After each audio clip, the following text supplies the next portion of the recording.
پیارے محترم بھائیوں، اس رکوع میں جہاد کا ذکر ہے۔ پیارے آقا صلی اللہ علیہ وآلہ وسلم نے فرمایا قیامت تک جہاد جاری رہے گا۔ آج پوری دنیا میں دشمنان اسلام کو مٹانے کی کوشش کر رہے ہیں۔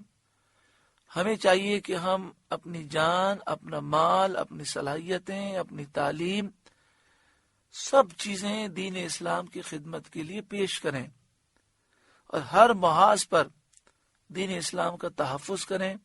اگر ہم نے یہ نہ کیا تو یاد رکھیں ہمارے ملک میں بھی وہی حالات ہوں گے جو کشمیر میں ہیں، جو فلسطین میں ہیں، جو عراق و شام میں ہیں، جو یمن میں ہیں، جو مصر میں ہیں، جو لیبیا میں ہیں، جو الجزائر میں ہیں، جو تیونس میں ہیں۔ ملک شام میں 2006 یا 2007 میں ہم حاضر ہوئے تھے۔ 7 دن 7 days ہم وہاں رکے۔ ان 7 دنوں میں اس قدر ہم نے امن دیکھا، اتنا امن کہ رات کو 3 بجے بھی کوئی خوف نہیں ہوتا تھا۔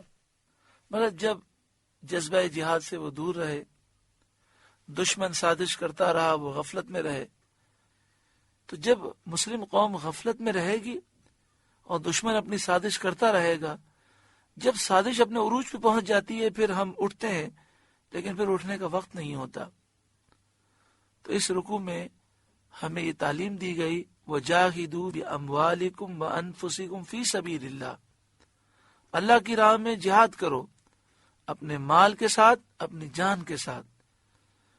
تو جو جس طرح اپنی صلاحیتوں کے ذریعے دین کی خدمت کر سکتا ہے، کافروں کا مقابلہ جس فیلڈ میں وہ کر سکتا ہے اس فیلڈ میں کرے اور کافر قوتوں کو تہس نہس کرے۔ محترم و پیارے بھائیوں، آج جہاد سے ہم کتنے دور ہو گئے کہ ایک طرف تو ہمارا نعرہ یہ ہے کہ نبی اکرم صلی اللہ علیہ وآلہ وسلم کی محبت میں ہماری جان بھی قربان ہے، دوسری طرف آپ دیکھیں غازی ملت ملک ممتاز حسین قادری شہید علیہ رحمہ کا معاملہ تھا۔ 5 برس تک مسلمانوں کو بیدار کرنے کی کوشش کی گئی۔ استاد محترم شیخ الحدیث و تفسیر حضرت علامہ خادم حسین رضوی دامت برکاتہم العالیہ نے گلی گلی جا کر یہ پیغام دیا، لیکن بہت سے علماء، بہت سے پیر صاحبان نام لینے کے لیے تیار نہ تھے، اپنی محفلوں میں غازی صاحب کا نام لے کر دعا بھی نہ کراتے تھے۔ جب ان سے کہا جاتا تو کہتے ہمیں یہود و نصارہ کی ایجنسیوں سے خوف آتا ہے، وہ ہمارے کام کو نقصان دیں گی، دشمن ہو جائیں گے۔ کوئی بولنے کے لیے تیار نہ تھا۔ جب 5 سال کے بعد آپ کو شہید کر دیا گیا تو سب نکل پڑے، سب جنازے میں شریک ہوئے، سب نے افسوس کا اظہار کیا، کاش یہ 5 سال تک بولتے رہتے اور کلمہ حق کو بلند کرتے تو یہ حالات نہ ہوتے۔ آج بھی آپ دیکھیں چاروں طرف سے نبی اکرم صلی اللہ علیہ وآلہ وسلم کی گستاخیاں ہو رہی ہیں۔ سمجھایا جائے تو بہت سے علماء، بہت سے پیر صاحبان اس پر آواز بلند کرنے کے لیے تیار ہی نہیں ہیں۔ جہاد کہتے کس کو ہیں؟ اپنا سب کچھ حضور کی محبت میں قربان کرنا۔ جہاد میں تکلیفیں آتی ہیں، جہاد میں اگر سر بھی کٹ جائے تو بھی بہت بڑی سعادت کی بات ہے۔ اگر منبر رسول پہ بیٹھ کر اگر ہم حق بات نہ کہیں تو پھر ہماری زندگیوں کا فائدہ کیا ہے؟ حدیث پاک میں ہے کہ ظالم جابر کے سامنے کلمہ حق کہنا بہت بڑا جہاد ہے۔ تو آج یہود و نصارہ اور ان کے پٹھو حکمراں جو ظالم جابر حاکم ہیں، ان کی آنکھوں میں آنکھیں ڈال کر کون بات کرے گا؟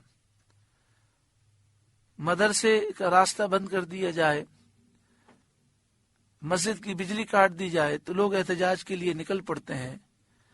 ناموس رسالت کی حفاظت میں کون آواز بلند کرے گا؟ پاکستان میں 295C کو مٹانے کے لیے سازشیں ہو رہی ہیں۔ قادیانی کافر ہیں، یہ پاکستان کا قانون بھی ہے۔ شرعی طور پر بھی کافر ہیں اور پاکستان کے قانون کے مطابق بھی کافر ہیں۔ پاکستان کے اس قانون کو ختم کرنے کی کوششیں ہو رہی ہیں۔ پاکستان کا جو آئین ہے 1973 کا، اس آئین میں جو اسلامی شقیں ہیں اسے مٹانے کی کوششیں ہو رہی ہیں۔ شراب کو اس ملک میں قانونی تحفظ دینے کی کوششیں ہو رہی ہیں۔ اس کے خلاف آواز کون بلند کرے گا؟ اگر ہم نے آواز بلند نہ کی، یاد رکھیں یہ ہمیں جو کچھ بھی مل رہا ہے یہ حضور کا صدقہ ہے۔ اگر ہم نے اپنی ڈیوٹی پوری نہ کی تو اللہ تعالیٰ دوسری قوم کو لے آئے گا۔ ایسا بھی ہوا پچھلے ادوار میں کہ جب مسلمانوں نے اپنی ڈیوٹی انجام نہ دی تو مسلمان تہس نہس ہو گئے، اور کافروں کو اللہ تعالیٰ نے ایمان کی دولت دی اور انہوں نے پھر جہاد کیا۔ اس لیے ہم بیدار ہو جائیں، ہر عالم کو، ہر پیر کو بیدار کریں، ہر طالب علم کو بیدار کریں، ہر مسلمان کو بیدار کریں کہ اپنی طاقت کے مطابق حق کے لیے آواز بلند کرو۔ اگر تم اپنا مال خرچ کر سکتے ہو تو دین کی سربلندی کے لیے، ناموس رسالت کی حفاظت میں اپنا مال خرچ کرو۔ اگر تم میڈیا پر یا سوشل میڈیا پر اپنی آواز بلند کر سکتے ہو تو وہاں آواز بلند کرو۔ تم اگر پرنٹ میڈیا سے تعلق ہے تمہارا تو وہاں حق کی آواز بلند کرو۔ تم اسمبلی میں ہو تو وہاں حق کا پرچار کرو۔ اپنی ڈیوٹی پوری کرو، ورنہ اللہ کا جب غضب آئے گا تو سب ہی شکار ہوں گے۔ پیارے آقا صلی اللہ علیہ وآلہ وسلم کے صدقے میں اللہ تعالیٰ ہمیں بیداری نصیب فرمائے۔ صبح اٹھتے ہیں دنیا کی فکر، رات کو سوتے ہیں دنیا کی فکر۔ مسجد کے ممبر سے اگر کوئی حق بات کرے تو کہتے ہیں کہ مسجد میں ایسی بات نہیں ہونی چاہیے۔ بتائیے مسجد کے ممبر پر، ممبر رسول پر اگر حق بات نہ کی جائے گی تو پھر کہاں کی جائے گی؟ اللہ تعالی ہمیں جذبہ جہاد نصیب فرمائے، شوق شہادت نصیب فرمائے۔ اللہ تعالیٰ استاد محترم شیخ الحدیث و تفسیر حضرت علامہ خادم حسین رضوی صاحب کو اور ان کی بنائی ہوئی تحریک لبیک یا رسول اللہ کو اللہ تعالیٰ عظیم الشان کامیابی نصیب فرمائے، اور پوری دنیا کے مسلمانوں کو ایسی بیداری عطا فرمائے کہ سب لبیک یا رسول اللہ کا نعرہ لگا کر ایک پرچم تلے جمع ہو جائیں۔ سب کی یہی پکار ہو، یا رسول اللہ آپ کے دین کی حفاظت کے لیے، آپ کی ناموس کی حفاظت کے لیے ہم سب حاضر ہیں۔ اسی طرح یہاں پر آخر میں فرمایا گیا کہ جو جھوٹی قسم کھاتا ہے وہ اپنی جان کو ہلاک کرتا ہے۔ تو خدا را کاروبار میں بھی قسم کھاتے ہوئے احتیاط کریں۔ اول تو سچی قسم بھی نہ کھائیں، اور اگر سچی قسم کھانی ہو تو بہت سوچ سمجھ کے کھائیں، کہیں جھوٹی نہ ہو جائے، کیونکہ جھوٹی قسم کاروبار کو بھی برباد کر دیتی ہے، بال بچوں کو بھی برباد کرتی ہے، گھر بھی تباہ ہو جاتا ہے، انسان خود بھی برباد ہوتا ہے۔ اللہ تعالیٰ عقل سلیم عطا فرمائے، ہمیشہ سچ بولنے کی توفیق عطا فرمائے۔ سورہ توبہ کا 6واں رکوع مکمل ہوا۔ اللہ تعالیٰ اس رکوع کے نور سے ہمارے قلوب کو روشن اور منور فرمائے۔